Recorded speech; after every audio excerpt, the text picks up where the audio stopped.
So, welcome to the topic which is not related to multi-threading. Okay, uh, they have posted this topic in the beginning of your unit.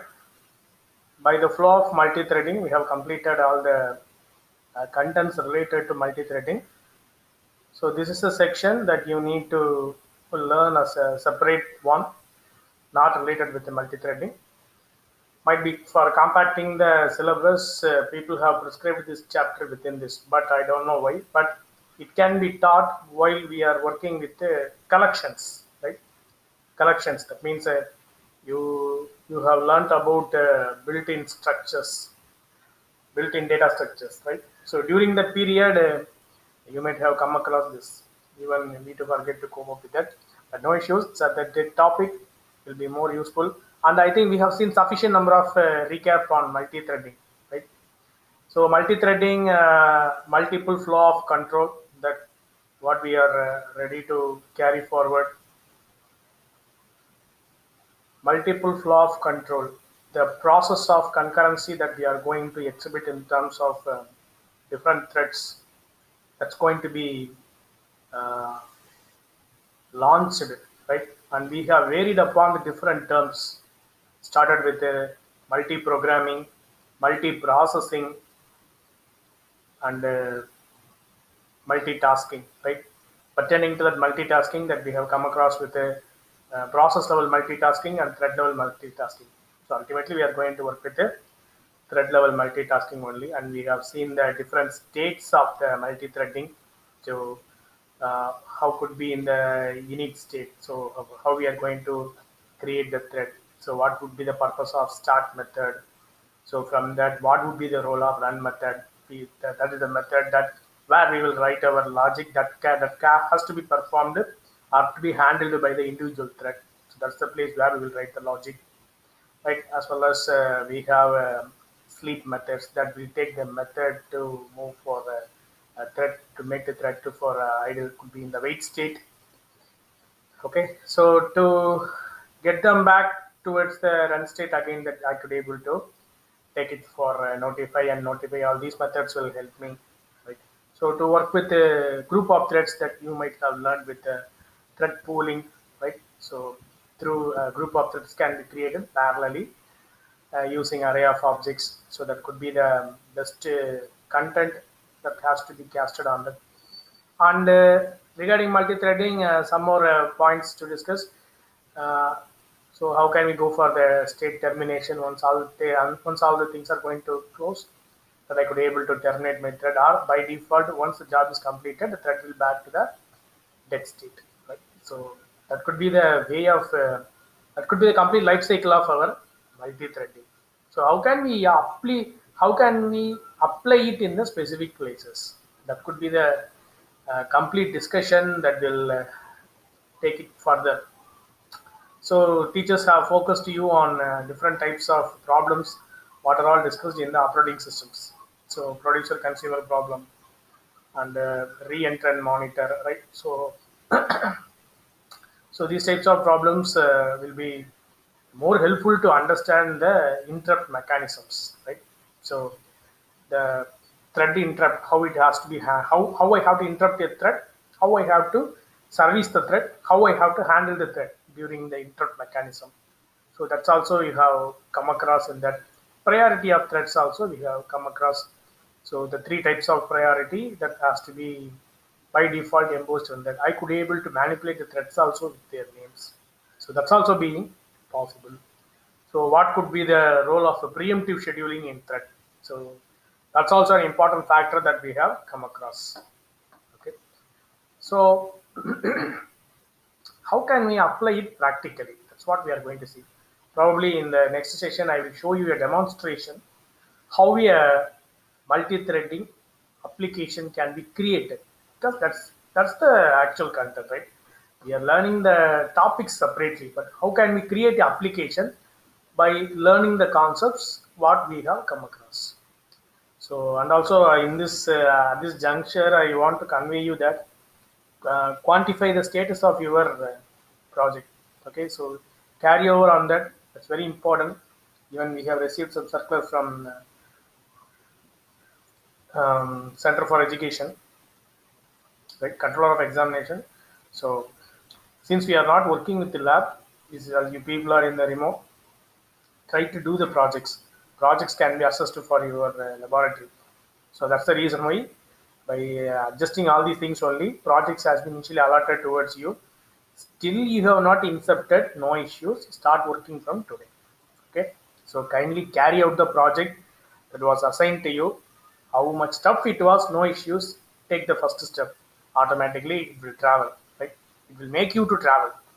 Whatever you have learned till date, how much simple that you can do, you do it, no issues in that. But the thing is, start doing it. That's what the thing. I'm requesting everyone, kindly start doing the project. If you have not incepted, if you are already on pace, try to tune it. Okay, so try to have some share some outputs. See, your WhatsApp group is there, class WhatsApp group is there, technically discuss, right? Instead of posting anonymous things, you can discuss technically. This is the output that I received, that will motivate the other student, right? That could create a healthy competition between yourself. So make it healthy and move forward in your project, right? So lab assessments can be mapped with your project work. That is the reason why I'm suggesting you kindly start doing your work.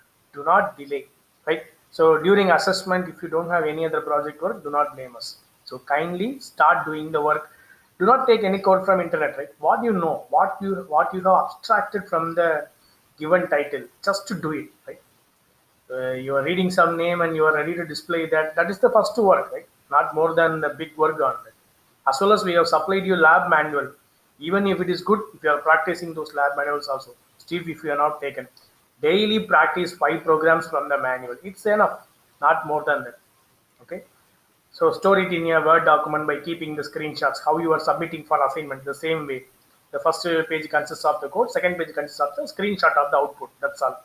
So likewise, you stack it up, right? So when we are going to meet, no need to roam for records and other things. Just take a printout of those things and you could able to submit for your record. That could be a very easy job.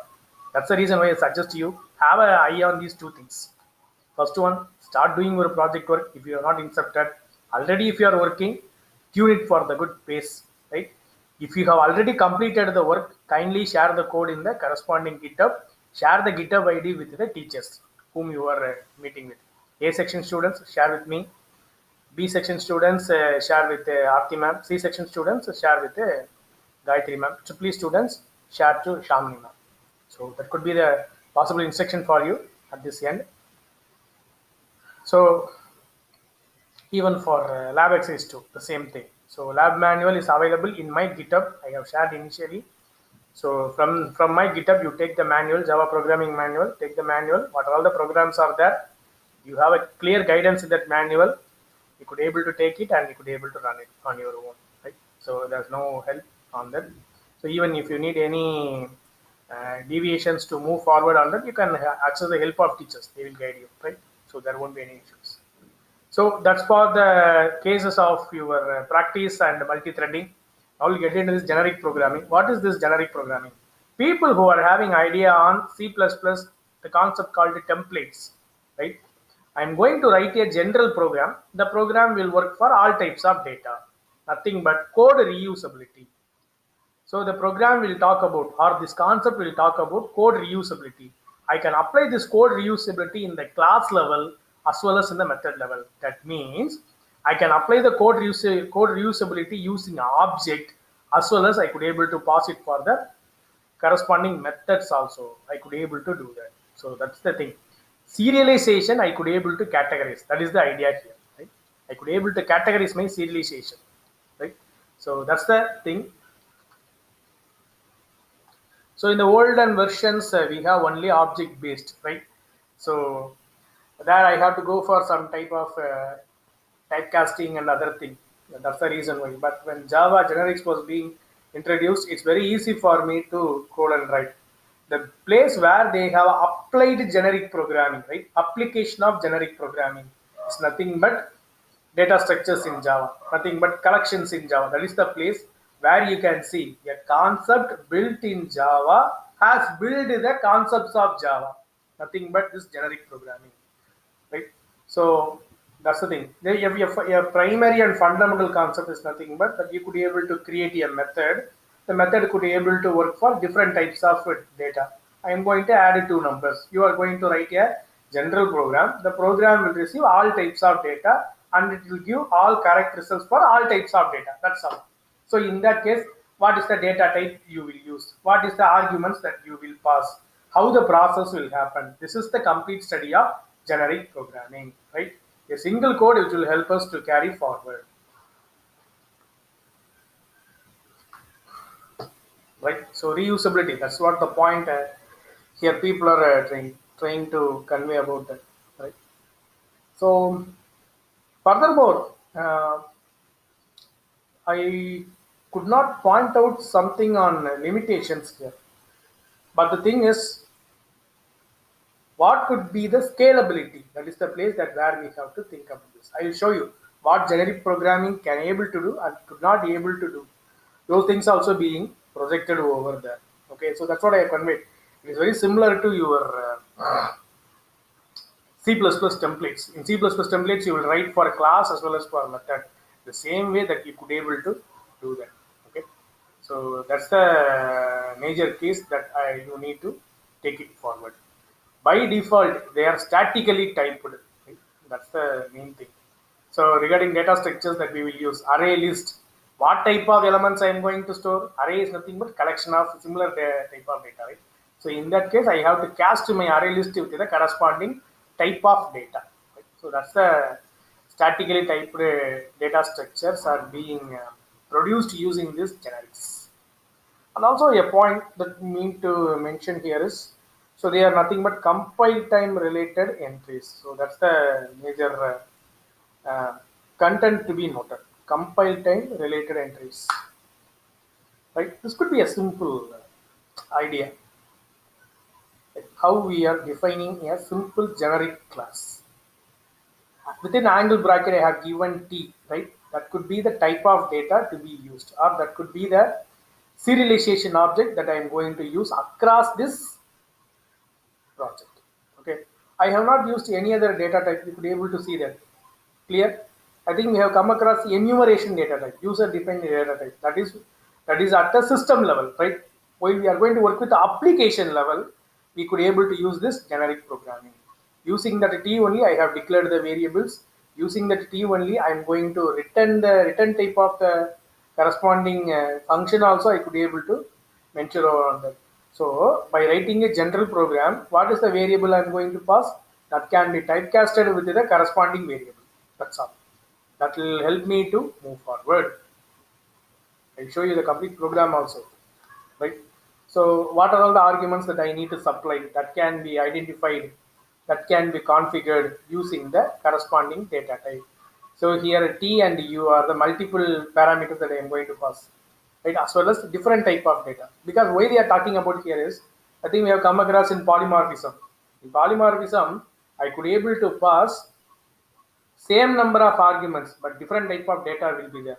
Okay, same number of arguments but different type of data will be there to enforce those things here. That is the reason why, right? So in generic programming, what we have learned, code reusability we have learned. Next parameter, polymorphism. If you take Java, if you take any concept in Java, the concept whatever you are learning must be embossed by the principle of OOPS only.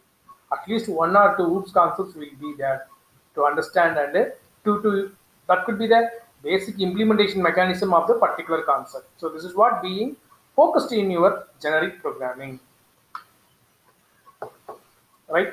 So you can create some utility classes also, nothing but that you are going to write some specific classes. And in this example that you could able to see that I could able to use it as an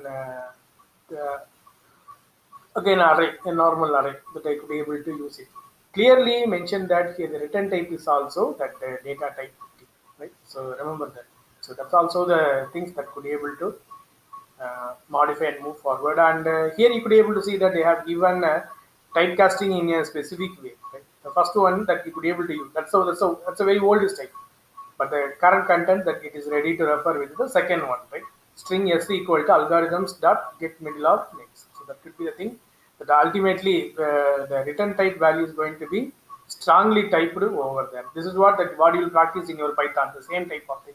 Some of the interesting features of Python are being casted in the JDK version 14. Right. So how it's a simple case study. In this case study, complete generic types are being analyzed here. Right? So here some wildcard characters also there. Right? So that's also being mentioned over on this. Okay. So you could be able to see employee manager that's being focused. Even I have a question over the class diagram. What is a class diagram? I think you will study those things in object oriented analysis and design. Class diagram is nothing but what is a class? Class contains member functions and member variables. Methods and variables are available. Class diagram is used to represent that functions and variables. That's all. You will draw a box. The box will be divided into two sections. In the upper section, you will mention the variable name, colon, data type. Likewise, what are all the variables are there, you will list it. In the second, at the bottom, at the second section of the box, what you will mention, what are all the methods that you have used. In your project, in your program, more than one class is there. For every class, you will draw a box and you will write that. If the classes are associating themselves, that means the classes are communicating. If I'm going to involve inheritance, ultimately they are going to communicate. In that case, how is their communication? One-to-one communication, one-to-n communication, n-to-one communication, or n-to-n communication. What type of communication is between them? So likewise, that could be associated with between the classes. That is also being represented in your class diagram. Okay, so that could be the appropriate representation, because by seeing this diagram I could be able to remember the clarification. Right here you could be able to see that how they are using generic types in terms of, if I am going to use polymorphism, they are using the keyword super. Right, that's what I'm telling the term polymorphism. Here they are using the keyword extends, the place that they are using their inheritance properly. Right, so both of them are ready to acquaint for the same types of wildcard character, how it was being partitioned, right? So that could be the idea. Pertaining to inheritance, if I'm going to move forward, what will happen? Relationships are not being identified explicitly. That is what the thing happening in my inheritance. Okay, because I think you could be able to see that they are ready to focus on multiple inheritance. I need to repeat it through my interface. When I'm going to work with the serialization, that was reflected in my polymorphism. See that. So they are going to map to the corresponding object. That's the representation to understand how a raw data type can be used for serializing the objects. That's what being mentioned through this diagram in terms of inheritance. Okay, so if it is going to be a orientation for your corresponding application, then you have to construct it properly. That's the reason why this representation has been given. So how they are communicating, right? So some discussion what we have seen. So how they are communicating. Okay, so I think we have used the word covariant typing and the contravariant typing. So subtype relationships, how they are going to mention. So covariant means that we are going to follow purely based on inheritance. Contravariant means I'm going to follow polymorphism. So that is going to call the immediate base class, right? So that could be the content. Okay, so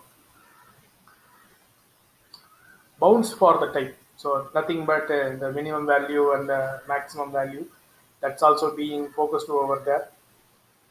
Here, I think it's a simple module to talk about. It is ready to convey that for any type of list of elements, it is ready to convey the smallest elements. That could be the content. Here, the new points what they are introducing here is, so what about the what do you call, if invalid arguments, nothing but I am going to pass some things that are not relevant to the processing section, right?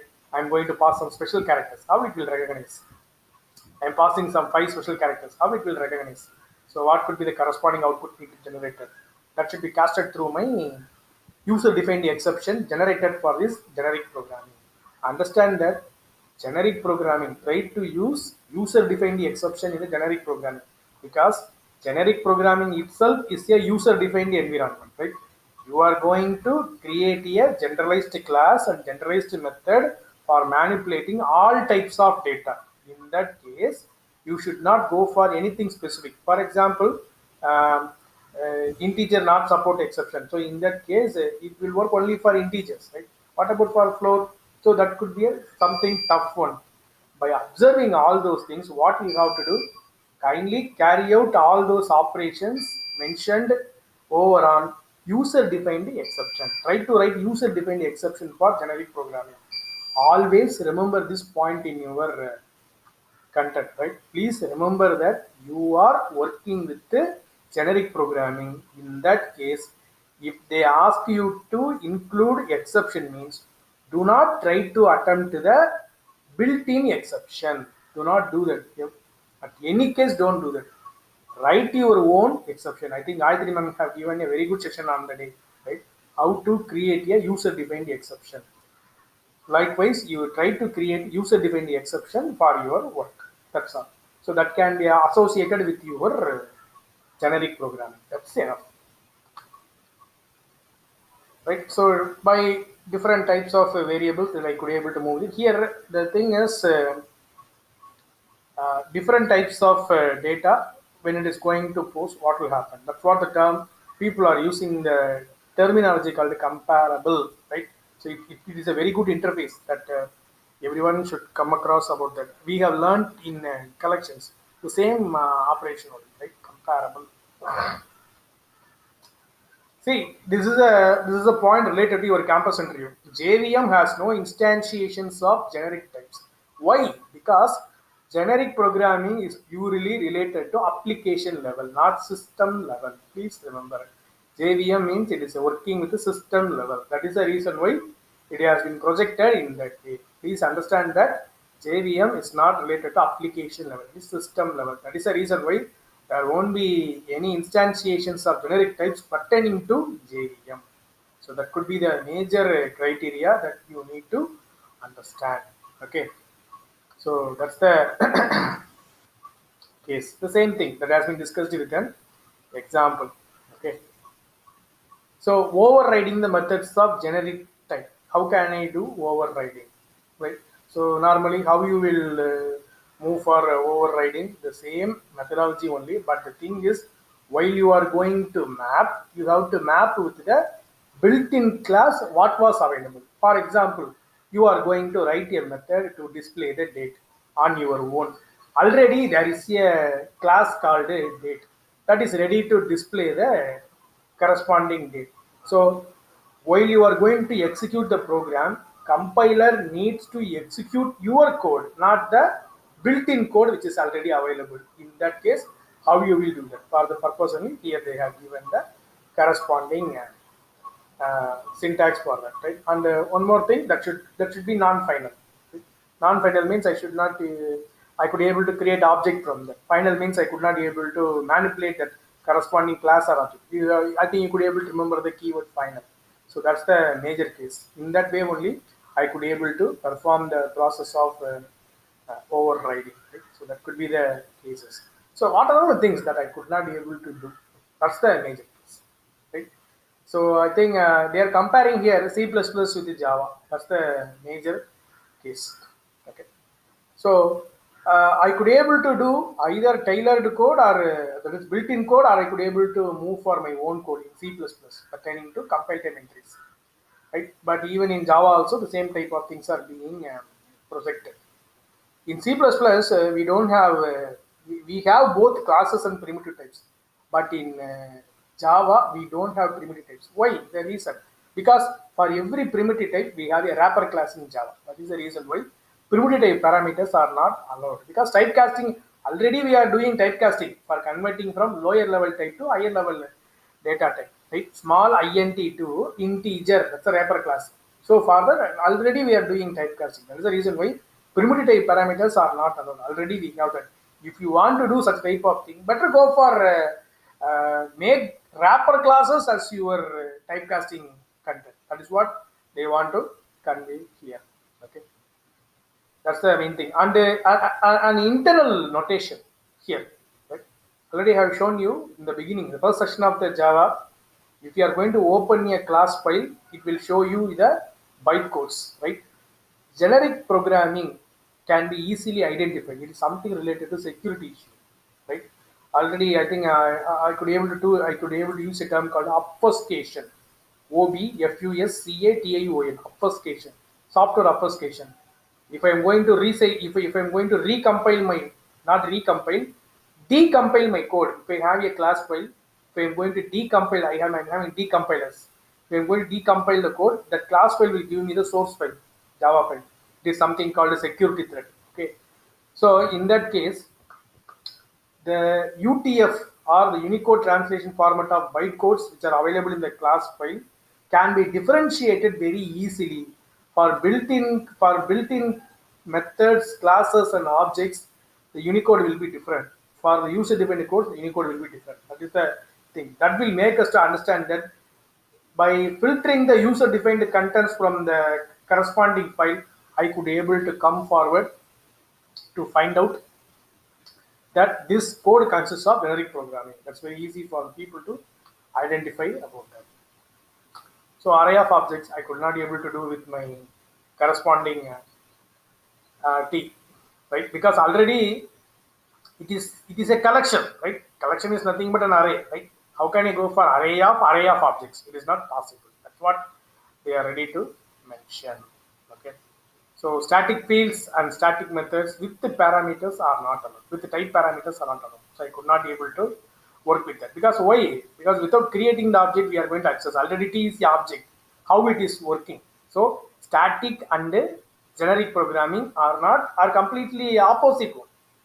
So in that case, they won't work. That is what they want to stress it upon here. So array of objects, I could not be able to use primitive data types. I could not be able to cast static cannot be used along with the class and method. Right? That's the thing that you need to move forward. So some of the wildcard types that what you could be able to use forward. So question mark, right? So that could be able to mention with. So if you have no type constraints that can be mentioned, right, as nulls. So these are all some of the contents that you need to remember. So alternatively, how you can provide. Okay. So that could be the major case which are being discussed here. So how can I go for capturing the wildcard characters? Like suppose I am going to map only one particular element to the character, or the first element starting with this character. All these things won't work because the reason is uh, already we have so many built-in methods in my string class. So in that case, how could I able to take it forward? That is the very thing. The T will feel something, what you call the term is unambiguous, right? So it could not be able to, it will get confused. It will end that which one that I need to refer. So that could be the a very major case that need to. So that's the thing. So if you want to do that, you could be able to rewrite the code in the way that what they have shown. If you want to use the wildcard character, that could be the content. Okay. So and the idea here is already collections are completely built using generic programming only. That's what. Even I think in this section they are ready to show that again how collections are being written using generic programming. This is the again the second section visibly to us, right? I think this program will ready to find out the max of given elements with given array of elements. The array of elements must be unique, right? So that's what either I'm going to supply all integers or all double or all float, whatever may be. Further, this code will work in a proper way, right? So that could be the major criteria that we need to move forward. I think this examples will help you more, right? Because till now we have talked about that a complete introspection on it. I think this could be a very good example that could talk about completely on objects, right? So here we are using two types. First one is T, second one is U. Please remember T and U. Okay, so this is also the possibility. Please remember, right? How I could able to use multiple type of data in a single program. The same way I could able to use the parameter type also something different. That's what the program is ready to talk about. That. Okay. So here they are using both the T and the U, different content. It's going to give you the class name and the method name. That's it. Okay, so here very specifically that we are going to use with the corresponding type number. Okay, that number could be the variable belong to the type T, right? So that could be the concern. Once it is being, it is like a synonym, right? Once it is being assigned, I could able to replicate that and I could able to use it. So finally, if you see in the main method, they are ready to map with the corresponding the wrapper class only, right? They are not using the primitive type. So the wrapper class is being mapped with the corresponding type. So that's the benefit. So already data collections are being built using generic programming. So if I want to if I want to manage means what I have to do in the same linked list I am going to add string as well as the date. So if I want to manage what I have to do, I have to go for casting. So casting is correct here. That's what being mentioned here. Okay. So the same thing. So where casting is not needed, I could be able to replace with the wrapper class. That is what we mentioned. Either you have to go in the previous method or you have to move for typecasting. The only two things. Either you have to use typecasting or you have to use wrapper class. That's the only thing that you need to work. Otherwise, what is the exception it will throw? Class cast exception. That is the exception it will throw. If it is going to rise, the only thing what you did ultimately that you have not performed the typecasting or you have performed the wrong casting. That is the reason why this exception will get to rise. Right? So bound type parameters, nothing but the argument that what we are going to pass that could be same or multiple or it could be different. All are possible. Right? So that's what here they are ready to mention about that. Same, multiple, or all are different. So these are all the interfaces, comparable, clonable, right? On all these interfaces that it is ready to be applicable. I could be able to use my generic parameter. That's what they are ready to convey here. That means I could be able to clone a object, right? I could be able to clone a T or U, whatever name. But I think this program could be a moderate usage of my generic program, right? So this add will ready to work for any type of data. That's it. Two numbers are being swapped here, right? Two numbers are being swapped here, irrespective of the value. And you could be able to see that I am going to customize that in the class pair util for double. That's all. Okay. So up to that value, it is ready to work. That's the major case that we are going to generalize it. And this diagram will give you the orientation again. Already we have seen, right, about inheritance and polymorphism, how it is going to happen. A simple program using wildcards.